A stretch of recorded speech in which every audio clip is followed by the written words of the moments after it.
Let's talk about speech delays. This is a challenge that 1 in 12 kids, and some research would say even more, are facing every single day. And in that research, we're actually talking about 3 to 17-year-olds. And so especially if they're older and later in that age arc and conversation right there, this is a big deal because if your child struggles with the execution, the formation, the expression of speech, and it's hard for them to clearly communicate with others, that really leads to a lot of other challenges like sensory challenges, social, emotional, behavioral challenges, because obviously as we get older and really throughout all of life, communication is essential to socialization. It's essential to academic, to learning, to communicating with peers and classmates and friends and teachers and coaches and everything else.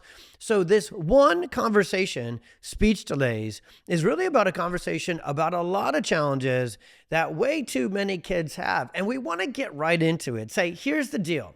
Speech delays are often blamed on motor output problems. Traditional interventions like speech therapy, who we love and work in coordination with on the regular, are absolutely barking up the right tree, but are they getting to the roots when we say, oh, this speech issue, it's just a muscular issue, it's just a vocal cords issue. And when we look at the traditional approach that speech therapy and traditional interventions are going after, then parents really know. You've been to dozens, hundreds maybe even of speech therapy appointments. You've spent hours there. You've worked on all the vocalizations and the exercises at home, and maybe even spent thousands of dollars, either covered by insurance or not. And really, many parents can relate to this. How many times have you been frustrated, maybe even got upset with your child because as you hear them attempt to make these speech sound formations, you know, hey, it sounds like the pieces and parts are all there. You just need to do it this way. You need to use your muscles. You need to use your tongue. You need to use your vocal cords in this more clear way. But what if it's not an output problem? What if it's not only a muscle problem? What if it's an input and integration problem? In this one right here, you're going to learn all about the neurology and the neuromechanistic, neuromotor approach behind speech and communication. And we'll get pretty nerdy and we'll get pretty neuroscience-y, but we're also going to keep it really simple. Because for this conversation, that's the most important way we can teach it to you. Speech is a 3-step process. And what you hear and what sounds like from the outside looking in to be the problem, the expression and the formation or the output of speech is actually step 3 on the neurological mechanism, the 3-step process that is speech formation. And so often the challenges with expression and muscular coordination on the outside with speech are actually kind of just a symptom or a physical representation of the actual root cause, which is on the input and coordination or integration and processing side of things. And I cannot wait to teach you all about that. But first, let's give you a real life story that will be so relatable to so many families and talk about our little man, Cohen, whose transformation perfectly illustrates this conversation right here. Before finding neurologically focused chiropractic care, Cohen had severe speech delay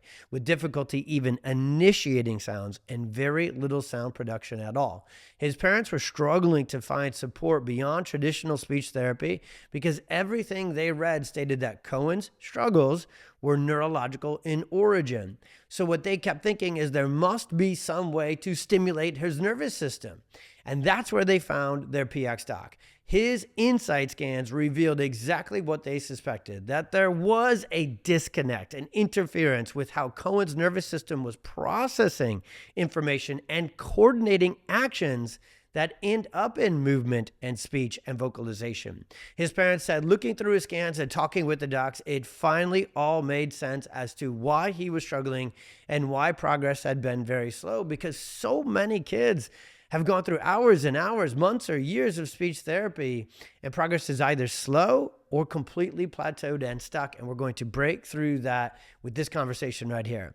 Because for Cohen, that's where the breakthrough came. About 2 months into getting adjusted, neurotonal, neurologically focused chiropractic, it seemed like a switch flipped for Cohen, they said. He started producing way more sounds than before. He began initiating sounds and words on his own without prompting from others. And lately, he has just been talking away. Today, Cohen has gained about 3 years of progress in just 3 months and is finishing up his speech services and being released from those because he's met all of his goals in record time.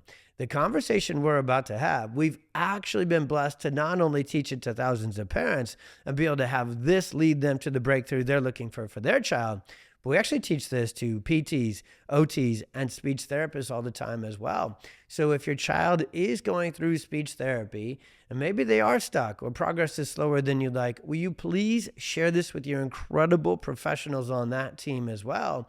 Because what we've found is that's the pediatric PTs, OTs, and speech therapists who, when they go back to their education and they lean on their own common sense and gut understanding, they know that there's more going on beneath the surface than the expression and muscular output in coordination as well.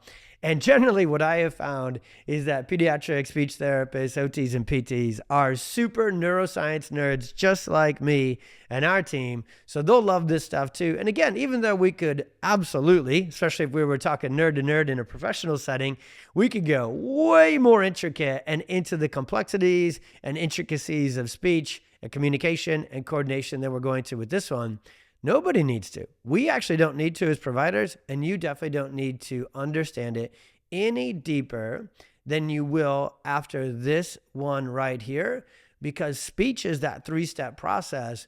And what most kids are missing and what traditional therapies and interventions can't quite get into deep enough and hit reset, repair, and stimulate and get the nervous system back on track, that's what's missing. And that's what we're going to talk about right here with this one. Okay, so we've been talking about this a few times. Let's really lay it out super clearly. Speech, the way it works within the brain, the nervous system, and then yes, the muscles are going to need to come into play here. So the neuromotor or neuromuscular system. Speech is a complex, yet I like to say pretty simple, sequential. Hang on to that word. It's very sequential 3-step process. And again, most people don't look at the step 1 and step 2, but if we don't, that's where the root cause, therefore that's where the breakthrough solution is.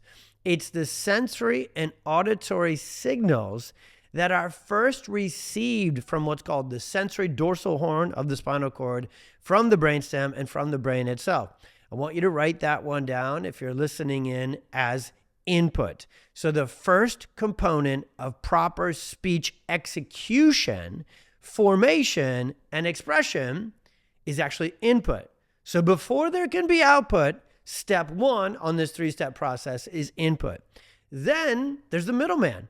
Once that sensory auditory input comes into the brain and autonomic nervous system needs to properly, fully process it, integrate, and coordinate that information. So you can write it down as input first, integration second.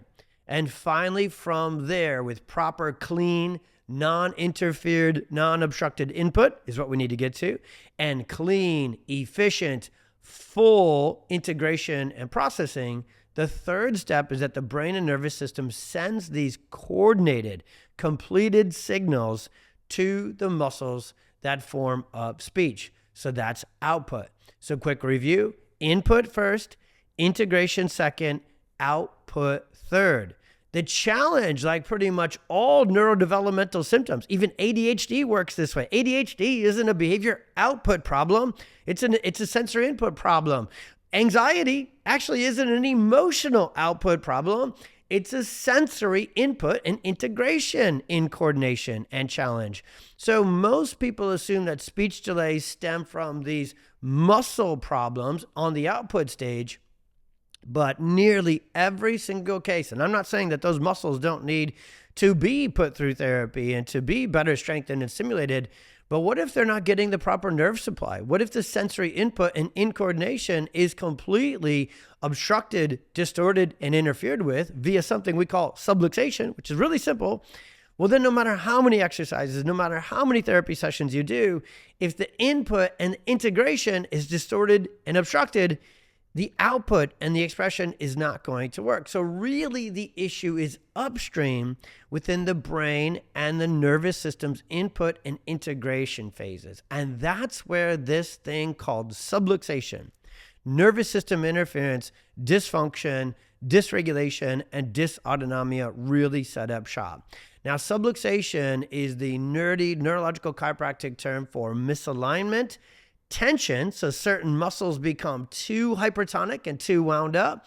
And also, when you have this misalignment, reduced range of motion, you not only get some muscles that are hypertonic and too tight, but you get others that are hypotonic and too weak, so they can't create that execution, even if they were to get the proper stimulation and control and coordination from the brain. So subluxation is the neurological interference. And where does it set up shop? Step 1, input, and step 2, integration. So subluxation often looks like an expression problem. We can find the presence of subluxation through things like surface EMG scans, what are called the insight scans. We can find subluxation via what's called palpation or evaluation with postural distortion.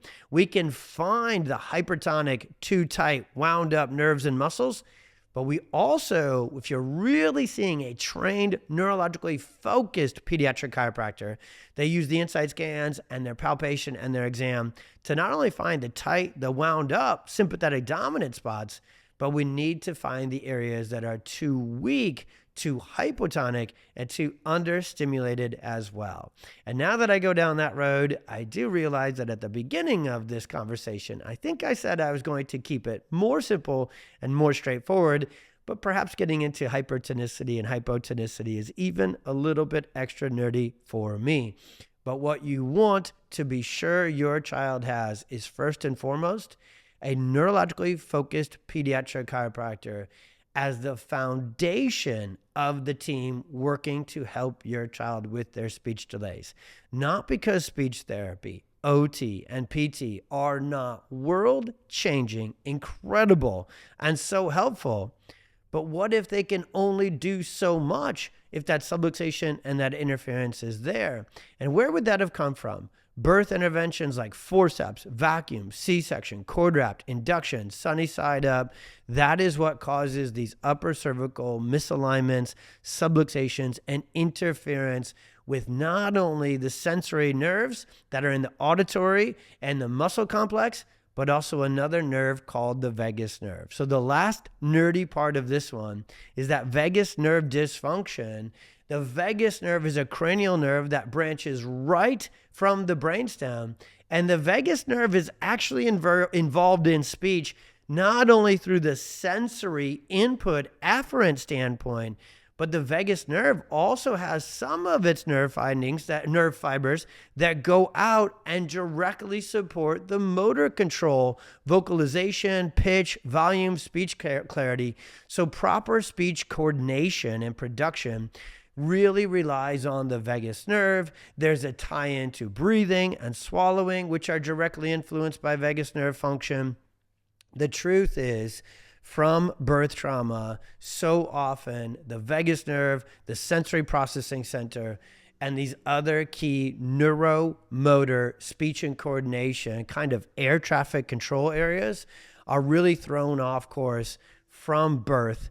And that's why months, sometimes even years later, these speech delays show up and look like an output problem, look like a muscular problem, but they're really a sensory input, integration, subluxation, and vagus nerve dysfunction connected problem. Okay, so now that we got, it's me on this one, a little bit nerdy or a lot of bit nerdy, and really broke down the neuromechanism of speech delays. How do we find it? How do we help? Step number one, you get connected with a PX doc who knows to dive deep into your child's case history. See if there is things like maternal distress or fetal distress, which would be a high stress pregnancy, but especially if there's things like birth trauma or even things like the overexposure to toxins, overuse of antibiotics, that can create what's called neuroinflammation, and the vagus nerve and the brainstem are really sensitive to neuroinflammation as well, and that can mess with the input and the coordination and integration like we're talking about. The physical injury from forceps, vacuum, C-section, those are the ones that are pretty black and white and the most common causative kind of hidden in plain sight trigger of speech delays that not enough professionals, whether it be the conventional pediatrician or honestly even, pediatric therapists, are trained fully to understand and communicate with. And again, even if we do find out through the case history that it's subluxation, that it's nervous system dysfunction and vagus nerve dysfunction, we got to find it through an examination, and we've got to do something about it, and that would be called neurologically focused or neurotonal adjustments. Okay, so that first key step is to dig into the case history and see if there's clues there to say, okay, there's evidence that subluxation is likely there within your child's brainstem, upper cervical spine, vagus nerve dysfunction, all that is there. We can so often find that in the case history. Now, for those of you listening here on the podcast, I obviously can't pop up a picture of the Insight scans right now. But what's so cool about the way that our work happens is everything comes to life with those Insight scans. And when it comes to speech delays, through the entire course of my career, I have seen time and time again that our neurothermal scans will show clear neuroinflammation and interference around C1, which is atlas, and C2 and C3, which are the axis, and the areas that very, very directly, intricately, entirely are connected to speech input, step one, integration, step two, and then expression and formation, step three.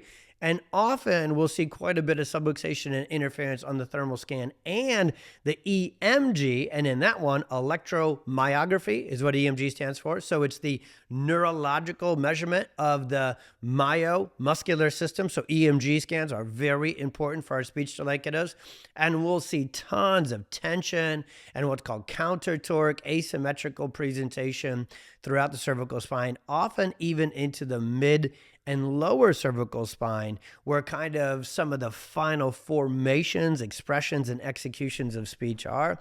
So again, in 90 to 95% of cases we see in our clinic with speech delays, we can see the smoking gun in both the case history and on the Insight scans. And then, of course, we do our physical exam. We check for subluxation via palpation, looking for postural distortions, gait and movement incoordinations, because the child has speech delays, which is this fine motor, sensory motor activity. Usually, they also have some gross motor or kind of whole body incoordination. So oftentimes, if your child has speech delays, they might also kind of fit what we call the drunken bull presentation, where they're struggle to ride a bike, struggle with handwriting, struggle with reading, struggle with sports, hand-eye coordination, maybe their gait, their posture is a little off-kilter or a lot off-kilter and discombobulated. So a lot of times that is connected, and we will find those on our broader and more complete examination as well. So again, I know those of you listening in on the podcast, you have to kind of visualize that in your mind. But if your child has speech delays and you've been doing speech therapy and they've been awesome and they're doing everything they can, but progress is slow, stalled, or stuck altogether, and your child is not yet getting adjusted, you haven't had the CSI with the PX doc and case history and dug into a consult with a doctor like that who really looks at these neurological connections, and most importantly, you haven't had the Insight scans and a real, true neurologically focused care plan and series of adjustments, that may be very well likely is the breakthrough you're looking for to get the results you want with speech and speech challenges, speech delay. And honestly, throughout the course of my career, we've even had some incredible results with apraxia where kiddos were not, a lot like Cohen, really not making any sounds, any vocalizations, any speech and communication at all. We've just seen countless kids go from, basically nothing to nowadays, you'd never know. They fully got back on track because subluxation sets up shop on the input, step 1, and the integration, step 2. So yeah, there's going to be trouble downstream with the expression and the formation. But if we get rid of that obstruction, we get rid of that interference upstream, well, then the way God designed our kids to be is that downstream healing is to be expected.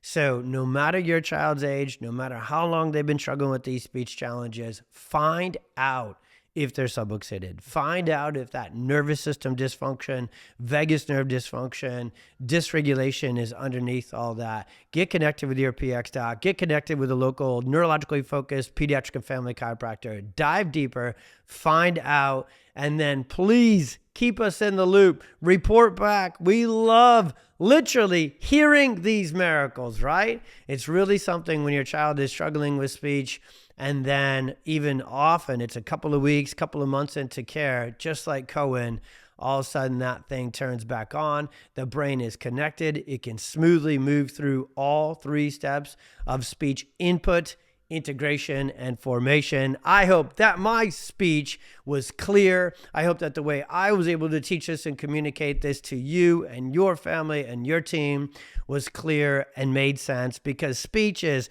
complicated, intricate, and incredible, but it's also pretty simple. You got to fix step 1 and step 2 to get step 3, speech formation, back online once again. God bless. Be well. See you on the next one.